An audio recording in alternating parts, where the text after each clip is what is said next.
চট্টগ্রামের ঐতিহাসিক জিয়া স্মৃতি জাদুঘর ও প্রাচীন ভবনটির মৌলিক কাঠামো ও বৈশিষ্ট্য অক্ষুণ্ণ রেখে সংস্কার করা হবে বলে জানিয়েছেন সংস্কৃতি বিষয়ক প্রতিমন্ত্রী আলী নেওয়াজ মাহমুদ খৈয়ম।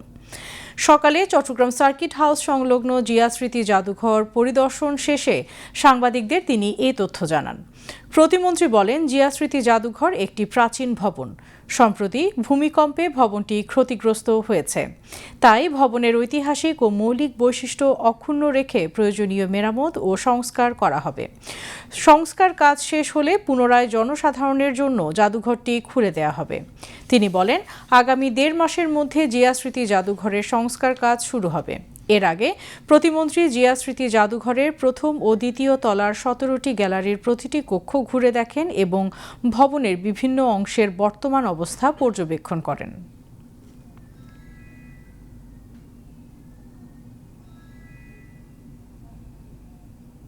আমাদের সংস্কৃতি বিষয়ক মন্ত্রণালয়ের পক্ষ থেকে এটার দেখভাল করা হচ্ছে বরাবরই।